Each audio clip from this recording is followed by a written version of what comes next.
महायुतीत कोणताही वाद नाही, आमचं काम उत्तम सुरू, विरोधकांकडे दुसरा कुठलाही मुद्दा राहिलेला नाही असं अजित पवार यांनी म्हटलंय। आम्ही कामाची माणसं, आरोप प्रत्यारोपात रमणारी माणसं नाही असं अजित पवार यांनी विरोधकांना टोला लगावलाय।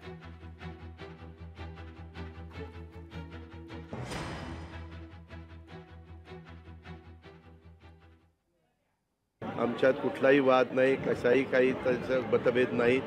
आम्ही सगळे एकोप्याने महायुतीचं सरकार चालवतोय। आता मधीच काढलं, आता मी मुख्यमंत्री उपमुख्यमंत्री आम्ही सगळे जळगावला गेलो, एकत्र सभा घेतली, एकत्र परत आलो।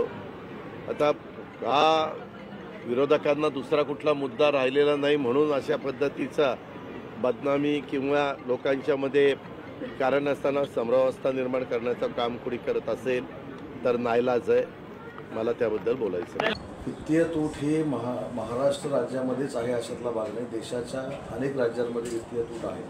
वित्तीय तूट भरून काढण्याच्या संकल्पना महाराष्ट्र सरकारमध्ये काम करणाऱ्या मंत्र्यांच्या डोक्यामध्ये आहेत, ते अतिशय चांगल्या पद्धतीनं करत असतात। त्याच्यामुळे मला असं वाटतं की वित्तीय तूट सांभाळणं ही आमच्या सगळ्यांची जबाबदारी आहे।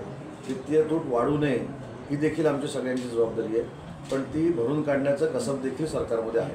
ही प्रोसिजर आहे, त्याच्यामध्ये वाद करायचं म्हणून सांगितलं। बाकीचे जे महाराष्ट्रातले नेते आहेत त्याच्यापेक्षाही परिपक्व नेते आहेत, हे सूत्रवृत्त काही नसतं, अतिशय कॅबिनेट चांगल्या पद्धतीनं चाललेली आहे।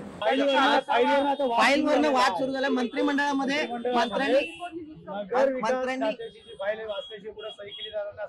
मुख्यमंत्री म्हणाले की मी सह्या करतो, पण आता तिथे मारामारी होऊ नये एवढीच आमची इच्छा आहे।